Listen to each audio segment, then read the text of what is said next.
Hey ladies and gentlemen, welcome back. This is HD Starcraft, and I'm here to bring you guys another Heart of the Swarm broadcast. Hope you guys have all enjoyed the games I've been doing so far. I took a few days break after that epic two-parter that I casted about 4 or 5 days ago, and I'm here to bring you guys another replay. This is going to be from Heart of the Swarm, and down in the bottom right-hand corner, we're going to be looking at the blue Terran player, and his name is HTO.Mario. His opponent is going to be in the bottom left-hand corner, and he is the red Zerg player going by the name of ClockWork. This is a best of 9 from what I believe to be an inter-clan war between Team Echo here. And so this is going to be one of the games that somebody sent me to my email at HDreplays@gmail.com, said that I really needed to check out this video, that it was a really good replay, and that I should cast it for you guys. So I'm gonna go ahead and take a look at this and see how it goes. But I just wanted to let you guys know, if you guys have any sick replays for Heart of the Storm and you'd like me to go ahead and cast it, feel free to send them in to me at HDreplays@gmail.com. Both these players kind of talking a little bit. We had a little bit of a rock beats scissors beats papers right there, and I think he said, what was it? He said Vikings beat Overseers beats Widow Mines, which is kind of interesting because obviously the Viking can beat the Overseer, but the Overseers needed to see the Widow Mine, and the Widow Mine can actually beat the Vikings or the Overseer. I think I said that right. Something like that. So anyways, it is time for a 1v1 here. It is going to be Terran versus Zerg, which is one of my favorite matchups in StarCraft 2. And, you know, this was actually the same matchup we had for that epic two-parter. If you guys haven't seen that yet, do make sure to check it out. I mean, I think probably one of the sickest games of all time. I know that Destiny even favorited it and liked it, so that's kind of cool for Destiny to go ahead and do that. I'll have to make sure to go ahead and hook him up too. If you guys have never seen Destiny before, he streams. He has a YouTube channel. If I remember, I'll put the links down below, but I'm sure somebody in the comments will do that as well. He's an awesome guy. Don't know why I'm going off on that tangent, but it is going to be time to see who is going to be able to win this game. I'm told it's going to be a sick one. If you guys enjoy these casts, once again, do check me out. I'm at YouTube, Facebook, and Twitter at HD Starcraft. Now, we do have a spawning pool coming down from ClockWork, and he's got an extractor. He's got a hatchery down at the natural expansion as well, as you'd expect on this map. Big map. There is no cross spawn this time, but it doesn't mean that it's not going to be a long game or anything like that, because even though you don't get cross spawn, the map has so many expansions. You can go vertically rather than expanding horizontally, and if you do that, if both players do that in fact, then you can end up avoiding each other for the first 10 or 15 minutes. And typically, if that happens, then you do end up going into, you know, a 30-minute plus brawl.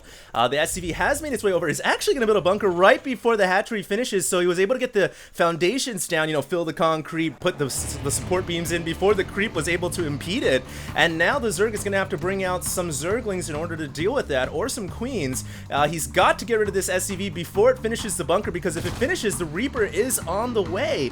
And once that Reaper gets inside the bunker, that's going to be a big problem here. The SCV is about to finish constructing it, but the bunker itself is taking damage. So I don't know how long it's going to be able to stay up for, but the SCV can hop outside and repair, and that's exactly what it's going to do. And that bunker, while it's on fire and creep is surrounding it from all directions, it is going to stay alive, but now the Queen has come out, and Mario, not paying attention, is going to end up losing that SCV. He could have popped it inside the bunker and then brought it around the back or something, but probably not too concerned about it at that moment, and felt like, well, it's going to take way too much effort to try to kill off this Queen. Although, you know what, if he had kept that bunker alive, he might have been able to kill the Queen, in fact, because now you can see the Queen is almost dead. But now the Reaper has to pull away, so it will be able to regenerate. And one aspect for Terrans here these days, for their Reapers, is they do regenerate very quickly out of combat. So as long as this Reaper stays away, it can actually come in and try to snipe the Queen one more time, although now it's made its way back into the main base, and we have a Baneling Nest coming down from ClockWork. So a pretty quick Baneling Nest here, and I wonder if he's going to go for a Spire pretty soon, or if he's just going to stick with with Zergling Baneling. And now the Reaper has made its way inside, and it is going to see that Baneling Nest. So Mario is going to be well prepared for Banelings here, and typically when the Terran sees this, they'll just build a couple of buildings up here, a barracks, you know, factory, a bunker or two at their ramp, just to make sure everything is nice and tight, and no Baneling surprise attack will be able to take him down. So I think that Mario is going to be pretty well prepared. But the question that I was going to ask before is ClockWork going to go into lair and eventually get a Spire? Because typically when you see a Zerg get Baneling nests, they usually want to go with Spire to go mute a Baneling and Speedlings, because that's a very strong composition. He might not, though. He might actually stay with ground for a little bit longer. We'll see. He does have a lair coming up right now. And in the meantime, Mario is just sitting really pretty, man. He's just swapping all of his buildings around right now, getting ready to start to pump out, looks like Banshees, in fact. And let's see if he makes a Banshee with his first starport production, or if he's, yeah, it looks like he's going to go for a Banshee. I was going to say, or if he's going to go for a Raven, but it looks like he's going to go for Cloak. And he's going to follow that up with some Banshees. And meanwhile, Overlords are still floating across the middle of the map, making their way over to the Terran base. A couple of Speedlings here flying around. They've got a little bit of a... Wow, those wings look pretty freaky nowadays. And it looks like that Zergling is going to be chilling just outside of the natural expansion of the Terran player, but a Hellion and a supply depot getting ready to make its way over, and that Zergling just gets blown to bits by the siege tank. Never had a chance to really make its way into the inner confines of the Terran facility to find out what is going on. And that's what these Overlords are going to try to figure out now, because you got to remember, Mario is going for Banshees here. And as far as ClockWork is concerned, he has no idea that Cloak is on the way as well as Banshees. He really needs to figure that out. You know, sooner rather than later, he has to get his Overlords away from these Marine Zone. Luckily, he was able to hide on top of this little platform. But he is not going to get the critical scout he needs, and he has no idea this is coming. But in the meantime, he is going for Ventral Sacks. Wow, that's not what I expected to see. So I guess ClockWork is going to try to go for some type of Zergling Baneling drop bomb, and he's also making Roach Warren as well, so he's gonna have Roaches, Banelings, and try to drop them into the Terran base, I suppose, but he's got to defend against this Cloaked Banshee, and he doesn't have any form of detection. Gonna try to make it Overseer right now, but that Queen is about to go down. And fall she does. Meanwhile, Spore Crawler on the way inside of the mineral line. The drones immediately trying to evacuate out of harm's way. The Queen coming down one more time, but there is no detection yet. Finally, the Overseer does finish up, and that Overseer needs to get closer to the Banshee, and it does, but the Queen falls. And this Banshee has been able to get 3 kills already, but you know, not actually a critical amount. And no, man, he almost loses that Banshee as well. Able to pull away at the very last second. So I don't know if that Banshee actually did enough damage to really justify the cost of going for Cloak and going for that, you know, for that early Banshee. I don't know if it did. And at the same token, I'm not sure if you really even got a full scout off. I mean, yeah, you do, but it's very hard to scout a Zerg player who's going for drop. It's not like the hatchery or the lair has something that reveals, oh, there's drop inbound. So right now, Mario, I don't think he has any clue that a drop is coming in for him, and that's a lot of units. Now, this Viking might actually sniff these Overlords out as that Overlord party is coming in, and I don't think he knows. He doesn't know yet, but very soon he will, and he does have Widow Mines. Wow, he's got Widow Mines prepared here, and if these Overlords drop right on the Widow Mines, it could be a disaster. Oh my goodness, and all the mines are actually going to detonate on the Overlords and do a little bit of damage, so I guess that's alright, because he used the Overlords that are empty in the front first, and now he's dropping most of his units underneath the Terran lines, and he's going to be able to take out a bunch of units here. He's gotten kills on tanks, SCVs, Hellions, and now he's going to load up inside the Overlords one more time and going to go to the main base. And I'm not sure if there's really anything here that Mario's got in order to defend against this. It looks like a lot of Roaches are going to start to drop down right now. And there is just not enough Terran units here. 14 SCVs have gone down already. There is a Banshee coming in and a Viking, but this is not, you know, this army is not well equipped to deal with this many Roaches and Overlords. And in fact, ClockWork can just chill here, kill off all the remaining SCVs, and then at the last second pull away with whatever Overlords he's got. It looks like he's going to be able to kill off some Widow Mines as well. And you guys might be thinking, well, it's just a Widow Mine, but it is actually a costly unit. It adds up. Meanwhile, the Banshee over in the top left-hand corner, it has gotten 7 or so kills, but there's a Spore Crawler there now, so it's unlikely he's going to be able to get much more than that. And finally, the Roaches are starting to fall off now, as that Banshee has gotten 10 kills already. It's a Sergeant, it's got 10 kills, and I guess finally Mario's going to be able to clean this up. Looking at the resources lost tab, it's a pretty close game, and ClockWork preparing to make another attack at the pocket expansion. where there is a planetary fortress here. The creep is already starting to infect the building, and the roach is now trying to walk up, but you know what, there's a planetary there, and there's a ton of SCVs and meals. It's very unlikely that those roaches will be able to finish it off, and ClockWork knows that. He's going to pull back now, and it looks like, in a way, mission success, but when you look at that units lost tab, the resources, it feels like ClockWork lost a lot more. He threw away, I would say maybe 15 roaches or so. And yeah, he did get a lot of SCV kills, but at the same time, he was losing drones of his own up here in the top left-hand side until he was able to finally get some store crawlers down. So it's tough for me to give him the edge right now. I really don't think he's winning this game, and Mario is going to be able to pursue these roaches and finish him off and actually use his cloak, because now mutas are inbound, and that was actually a really good scout by the Terran player, because now he knows, all right, you know what? The Zerg player is following up with Mutalisks, and he's gonna try to bombard my SCV line. So he's getting missile turrets up. He's got plenty of Widow Mines. I mean, I honestly don't even know if you want to send mutas in against against this many Widow Mines and missile turrets. I don't even know if going mutas was the best idea, but we'll see what happens here. We'll see if ClockWork can make it happen. Meanwhile, these two Banshees, I don't think they're going to be able to get much more done. There's just too many spores at all the bases, but there is a Ninja expansion at the 12 o'clock, and it looks like the Banshees might be headed over there, so I think they're going to... Wow, yeah, very good intuition by Mario. And he is going to see this hatchery, so he will be able to at least know it's there. I highly doubt it's going to fall down, because the Mila party is now being trained to intercept that Banshee task force, and it is going to go down here. As the Banshees try to split apart. I go one way, you go the other way, and hopefully one of us will survive, but unfortunately mutas are a little bit faster than that. They will be able to take out both, as another hatchery at yet another ninja location is going to be going up at the top right-hand corner. If you guys are wondering why haven't we seen any banelings yet, well, it's because the baneling nest never really morphed the evolution it needed, which is the centrifugal hooks. It's coming right now on the baneling nest under that Overlord mound. And so pretty soon we are actually going to see ClockWork transition into what I thought he was going to go for at first, which is Muta Banelings.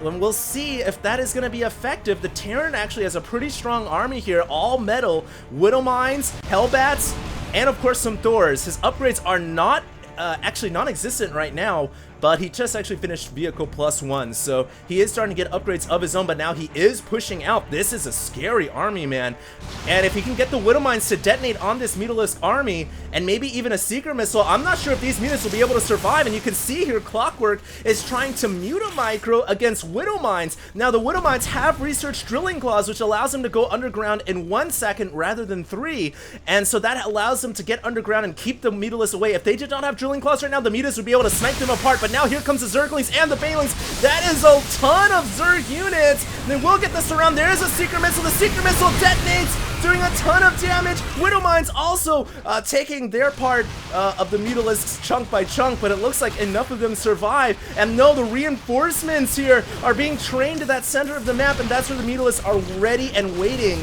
But I think Mario, well, I don't know, man. Here comes more Speedlings, and they are just going to get the full-on surround against these doors. And Mario, wow, just losing his entire army right there. Everything just getting clobbered, nasty style. He's got to re-wall, or actually just wall up this location right here. I don't even know if he's got enough horses to defend against an attack from ClockWork. We'll see. You know, that bunker is not manned. And you can tell because the lights are not lit underneath the building. So ClockWork, if he wants to, he could try to make an engagement, but I think he's worried right now about getting more expansions down. He's starting to Maynard a ton of drones over to the top right-hand side, and he's just worried about getting his macro up in full gear. No blame there, but Mario does get the scout at the top right expansion, so now Mario knows he is down by 2 bases. He sniffed out the fact that the Zerg player has 5 hatcheries in total. And that means to Mario, he's got to get his act together. He's got to try to push out right now, kill off one of these bases, maybe go for a drop, and he's got to think about getting another base of his own at the same time, because the longer he waits, the more ClockWork goes into Sauron Zerg status. He's just going to have units all over the place. You can see he's starting to barrel down these rocks just to clear up the pathways in case he finds himself in a battle at those locations. Very prudent from ClockWork. We'll see what happens here. Mario's got to push out and get another expansion. He's starting to move out right now to the left-hand side. He's got a small Terran army, not very strong at all. There is a Nidus Worm on the way, so prepare yourselves. So you could have some subterranean attacks any moment. Upgrades are currently at 2-1-1, so Mario also has to fight the disparity of the upgrades as well, as he's down by a full 2 upgrades. And we'll see what happens. There is an Overlord coming around the right-hand side, but these are not loaded with any units, so could be used as a distraction. We'll see what ClockWork decides to do with that. And finally, we do have another expansion coming from Mario. Very good, but this is obviously in a pretty exposed location. He needs to wall these ramps off in order to protect his Terran army. It looks like we do have, that's why the Overlords are coming in, so they could plant down the Nidus, but the worm gets taken out before it can emerge. Mario with a very good map awareness, able to get his units in at the right place at the right time. And here we go, some Speedlings scouting out. They have discovered the new Terran base, and you can bet the Zerg army is going to move to intercept that location at any moment here. Although, it looks like ClockWork might just be hesitating. I'm not too sure why. Maybe he's thinking he needs to go up to Hive Tech first, which the Hive has just finished, and try to get some Hive units out before he actually goes for the engagement, which, you know, you can't blame him, but I really feel like that was his moment to move in and take out this base. He does have a lot of Banelings coming though. Oh my goodness, that is a shoot ton of Banelings, 60 Banelings. Almost said the wrong word right there, but he is gonna come in here with his whole army, and I don't know if Mario's gonna have enough to defend here. His army is actually out of position. Terran army is slower than Zerg, and goodbye Planetary Fortress. See you sometime in the future. Not anytime soon. You're done. So there we go. And now ClockWork needs to go to the left and pull away. Doesn't want to let his Banelings get sieged out by that tank army. But I would say, you know, that was mission accomplished, because if you can keep the Terran down more than 2 bases or more than the Zerg player, than yourself, then you're going to be sitting really good for the rest of this game. And you can see, actually, his supply is only at 179, under 193, which I find a little surprising. I'm not sure why his army isn't larger, considering he's got 2 more bases than the Terran player. But here we go, he's going to take out another Planetary Fortress. I guess one of the reasons was, you know, he is throwing away a lot of Banelings. It takes, I believe, 16 Banelings to kill off a planetary, so he basically just threw away, what, 32 Banelings or so, and so that's why maybe his army is a little bit lower than the Terran player. But you know what? It's a good trade, because he's he's killed off another base of Mario, and Mario is now down to only 2 mining bases. The Speedling Baneling combination proving to be just nasty. And now we have Ultralisks on the way from ClockWork. He is starting to gear up for the final tier of evolution here. He needs to get chitinous plating though. The Ultras need that sugar armor, man, and he needs to research that soon rather than later, because you know, it helps. Every little bit does help for those expensive Ultralisks. And here we go. It looks like Mario preparing to push out a little bit. We do have another Nidus Worm coming though inside the main base, and this time Mario doesn't even know. He's not prepared for it. He has no units nearby. That Nidus will finish up, but are there any units ready to come in? Just 8 Zerglings. Not even sure if they are crack upgraded. They are not, so they don't have adrenal glands. That will limit their ability to take out buildings quickly, but they still do a lot of damage, man. They're still a scary force inside the Terran factories and barracks lines. And here we go. It looks like Mario is going to push in. Not sure what the Zerg is doing. It looks like ClockWork is thinking about just going for the base trade instead of engaging that army head on. So he's trying to run by all of his Zerglings to get inside the main army. Meanwhile, here comes the Ultras, but they get clobbered before they can get in range. Here comes some more Ultras. You can see that ClockWork has gotten one of the cosmetic changes for his Ultras as well. Doesn't actually do anything in-game, it just makes them look cool. But unfortunately, as cool as they look, they cannot get through this Terran army, and it looks like we do have a base trade. Well, where have we seen this before? We'll find out who's going to have the most remaining buildings at the end of this battle, but you've got to remember that ClockWork has 1 advantage, and that means he's got 2 bases, you know, hidden up in the top right-hand side. Maybe not hidden, but he's got 2 additional bases up there that he can fall back to should he need. And Mario right now actually fortifying his defenses at the ramp. He's got a couple of auto turrets down, Marines, Widow Mines, and siege tanks, just baiting the Zerg army to come through, and they're going to try to run through the gauntlet, but they probably won't be too successful here, as there's just too many units. And I think Mario actually will be able to hold on to his main base. Unbelievable. Meanwhile, he is still continuing to push into the Zerg main base, And will ClockWork be able to do anything about this? You know, he's actually only down to 100 minerals, but he's got 3 Ultralisks, a couple of Mutalisks in the skies. He's got more money than the Terran player, that's for sure, because he's been able to keep more bases than the Terran player has. But I don't know, guys. This is going to be pretty close. Mario is still pushing into the main. I hope for the Zerg's sake that he is throwing down new buildings. He needs to make a new spawning pool. He needs to make a new, Ultralisk Cavern, Spire, whatever he needs to make. Start to create them now before he loses the ability to make them.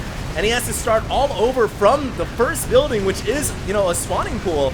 And it looks like he is going to lose the hive. The greater spire in the spawning pool will fall. He's got more Mutalisks on the way. He's actually got flyer attacks level 3. Meanwhile, the Meta's trying to intercept into this command center, but Widowmine's already there. And Mario is going to be able to... He surrounds the command center with all of his Widowmines, and that is pretty scary. When you get into a situation where you have like no units left, you're very poor, you have to rely on whatever army you've got remaining to win you the game. Widowmines are not your friend, they are your enemy. They are basically a free unit that constantly recharges, and these Ultralisks are now going to run into a complete minefield. Oh man, that is brutal. The Ultralisks taking a ton of damage, and the Widowmines still doing more damage to the Mutalisks as well. Finally, the Overseers come in, but these mines, I feel like, yeah, they all died, but they just did a ton of damage to this Zerg army. And now ClockWork has to pull out because he doesn't have the fortitude to fight. In fact, he's going to lose his remaining 2 Ultralisks, and that was pretty devastating. I definitely feel like... that went pretty well for Mario. You can see it's 87 supply to 86 supply right now. The worker count doesn't really matter for the Terran player. If anything, that just means his army is larger than the Zerg's. And here we go, man. He's going for the final death push, but he's got to be careful. There isn't any Thors nearby, and it looks like he might lose 1 siege tank there. And here we go. The Thors are coming in, so they are going to be able to keep the Mutalisks away for now, and it looks like Mario's going to come in and try to kill off one of these bases in the top right-hand corner. Let's just take a gander back in the bottom left. The Zerg main base has been completely annihilated, and so it's just going to come down to if ClockWork can keep all of his hatcheries alive before he can take out the Terran armies and their Terran bases. But he's coming in with these Mutalisks right now. He's going to try to finish off everything he can. He's going after the SCVs. Look at how many workers have gone down already. 46 to 71. And these 2 command centers are in a ton of trouble. There are some missile turrets here, but way too many Mutalisks with +2 weapons, which are about to finish +3, unless this Terran army can take up the Spire before it goes down, before it finishes. It looks like the hatchery is going to fall, but I don't know, man, that Spire might finish the +3 upgrades. It's not that important, but still, everything does matter here when you're getting down to the nitty-gritty, the finer details. And the Mutalisks now are going to go into the heart of the Terran base to take out the remaining facilities. It looks like +3 attacks never finished. The Spire was killed off. And with the Spire falling down, probably more importantly than even the upgrade itself, is the ability for ClockWork to create more Mutalisks. He cannot spawn more Zerg air units. In fact, he can only make Zerglings right now. And I think, that was because one mistake is he didn't make more buildings when he had the opportunity. He needed to make more redundant, spires, Ultralisk caverns, layers, everything. And now he's going to pay the price because all he can make are speedlings. We'll see if that's going to be enough for him to win this game. He's certainly inside the Terran base right now. All the factories are on fire. Well, maybe not all of them, but a couple of them are. It looks like a lot of buildings are on fire. Somebody called the fire department. More Widowmines are coming out, though. And unfortunately, the problem here is ClockWork doesn't have an Overseer nearby. I'm not too sure where his Overseers went, but he did use his Zerglings to clear the minefield. And now it's going to rely on his Mutalisks to finish off the buildings. Pretty smart play right there. But we do have more mines coming out of this factory. And, these Widowmines will eventually recharge their payload as well. And they'll be able to, I think, protect these buildings indefinitely. We'll just have to see. Meanwhile, the Zerg buildings are under attack. Mario is taking out the remainder of the layers and their nearby buildings, and they are all going to go down here. Not much that ClockWork can do about that, but he has rebuilt hatcheries. He's got one right here where the new Terran Command Center wants to go, and he's got a new layer coming up over here as well, and he's got a new Spire coming. Very smart by ClockWork, and in fact, he saved up 1,200 and 1,300, so he saved up a ton of resources here in order to be able to make 12 or so more Mutalisks. And he's going to rely on his mutas to try to win him this game. We'll see if he's going to be successful. He's still trying to take out the remainder of the Terran buildings, but the problem is mutas are not that great at killing off buildings. You know, they do a decent amount of damage, but it's especially painful when these buildings have building plating research. Look at the armor on these supply depots. They've got 3 armor. The refineries have 3 armor, so it really mitigates the amount of damage that these mutas can do. And oh, the overseers just went down, it looked like, but there are more overseers coming in here. And looks like all the widow mines are going to fall. Hide as they might, they are not going to be able to run away from these mutas. And the mutas and the overseer combination finishing off the remainder of the Terran buildings. What is Mario going to do if he loses all of his buildings? He will lose this game. He's actually sent a couple of Hellbats on rogue missions to finish off the remainder of the extractors, and his Terran army is actually making its way back home here, I guess, to try to push these mutas away, but the mutas have already fled. They're going over to the top right now to try to save this hatchery, and you know, that's one of the advantages of having mutas. They're just so fast. You just send them up to the top right, you snipe that Hellbat, and then you go back down to the bottom right and finish off the Terran buildings. We'll see if he does that. But he should certainly be making use of his Zerg mobility right now. And you guys can see right now the supply 49 to 42. The workers, there's only 8 drones and 1 space construction vehicle on the map. That lone SCV is actually hiding inside the command center. He's so scared. He doesn't even want to go on the ground. He just wants to hide in the building.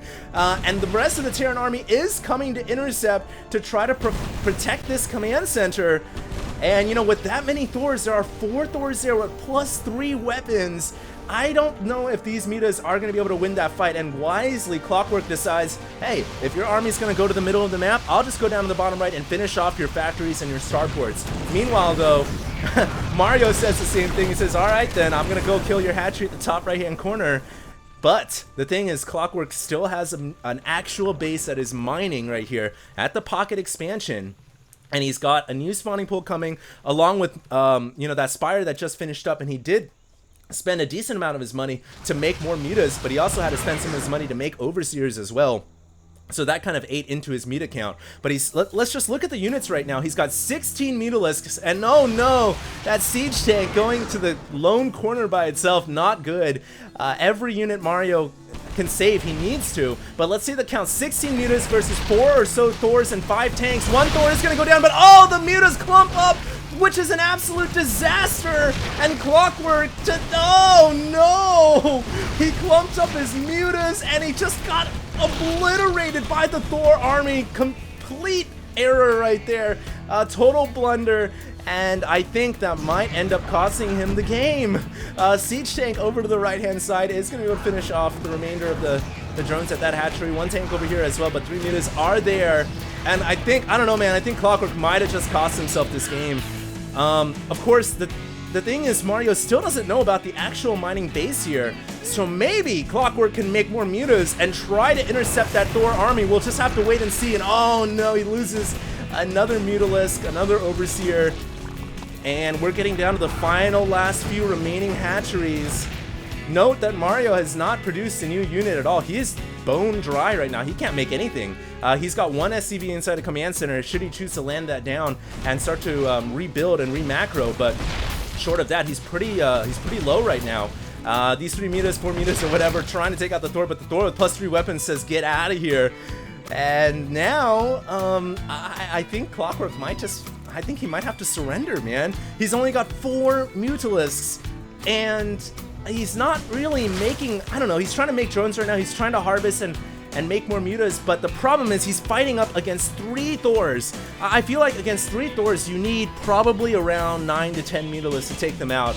So if ClockWork can buy enough time to produce, you know, 5 or 6 more mutas, then he might have a chance in this game. He needs to mine out another 500 minerals and 200 gas, but the problem is this base is about to be detected. Mario's coming in with the starport, and now he knows. He damn well knows that this is where the Zerg base is remaining, and he's gonna send his Thors. He's sending everything which has been spread out as a hunting party.